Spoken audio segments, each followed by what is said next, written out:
Straight out of the P-hack, we have the pitot-static system. We've got the pitot tube, the static port, sometimes an alternate static source, typically comes from inside the cockpit of the aircraft, and then the three instruments, airspeed indicator, vertical speed indicator, and altimeter that rely on the pitot-static system. We're not going to worry about the altimeter or vertical speed indicator for the purposes of this video. We are only worried about the airspeed indicator because that's the only one that uses the pitot tube. Real quick, pitot tube is fairly simple. The ram air comes in the front, hits this baffle plate, which kind of acts as a low pass filter to get rid of any type of sudden spikes or changes in airflow, give us a more even reading. Then there's this long tube that has a few static holes on it and the drain hole in the back that can let water and other stuff that gets inside out without it damaging anything. And what we're looking for is a dynamic pressure that comes from the ram air going into the pitot tube. The faster we're going, the more ram air, the higher the dynamic pressure.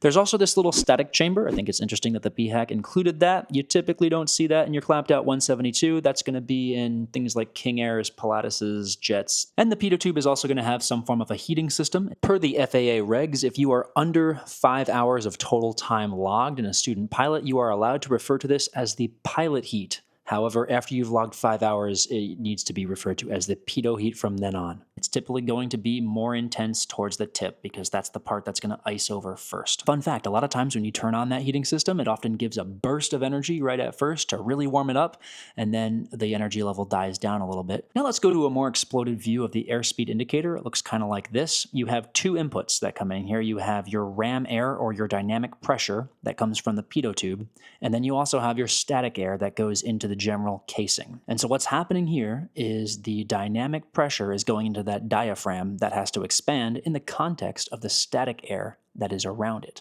We are literally getting the difference between the dynamic pressure and the static pressure. Just like in the altimeter, when that diaphragm expands, it causes the needle to move and give you an accurate indicated airspeed. And that brings us to our first term, indicated airspeed, which is fairly easy to understand. Indicated airspeed is what's shown on the airspeed indicator. It can also be described as the speed at which the aircraft feels like it's moving through the air. And that's super important because it's going to be very accurate for telling us how close we are to stalling. But the pitot tube and the airspeed indicator are not free of their flaws, which is why we have a few different types of airspeed. You see, that pitot tube is relying on that ram air, that relative wind, coming straight in at it. But of course we know that when we have an angle of attack, that's the difference between the direction the aircraft is pointed and the relative wind. Well, now the relative wind is not going straight into the pitot tube, so there's going to be errors. Which brings us to the fake sponsor of today's video, DJI. Introducing the pitot tube gimbal from DJI. Hate having to compute the calibrated airspeed?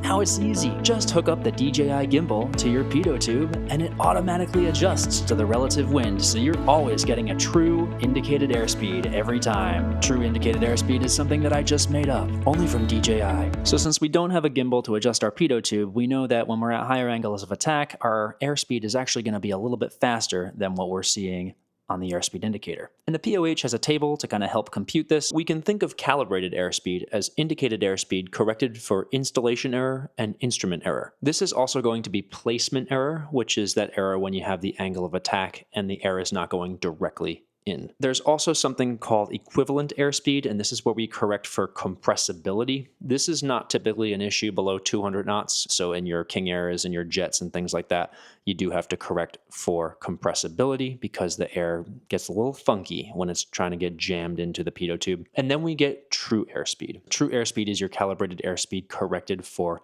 altitude and non-standard temperature. And true airspeed is the speed that the aircraft is actually moving through the air. In other words, it's the speed that it's moving over the ground if there's no wind. Put a pin in that and let's go back to the airspeed indicator.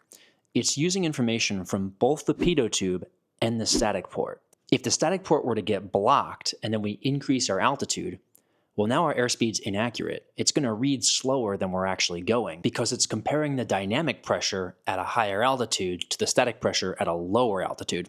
And same thing, if our static port gets blocked and we decrease in altitude, well, now it's going to say we're going faster than we actually are because there's more pressure at a lower altitude. Even weirder, if somehow the static port didn't get blocked, but all of the holes in the pitot tube got blocked at the same exact time, now our airspeed indicator is actually going to act like an altimeter because it's comparing this dynamic pressure that's frozen to higher and lower static pressures. Usually, though, when the pitot tube gets blocked, it's just one of the holes. Let's say it's just the front hole.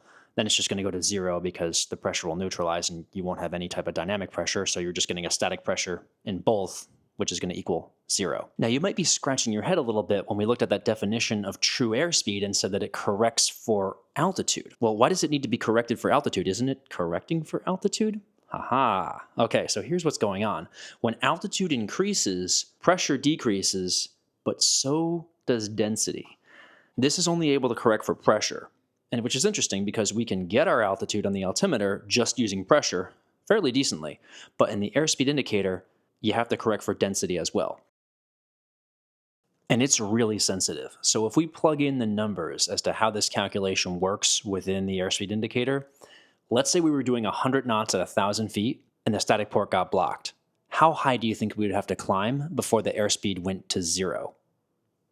The answer is 440 feet, so it's hypersensitive.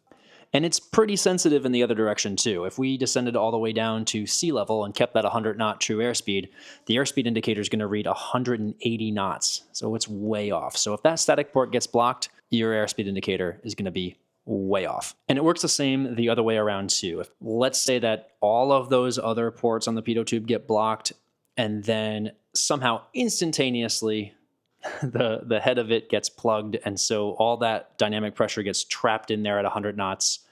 You're only going to have to descend to about 600 feet before you're reading 0 knots. And theoretically, it could actually go to negative if you go further down. Now, in the other direction, you're going to have to ascend to about 2,400 feet to get to 200 knots because that curve is a little bit steeper when we're increasing in airspeed.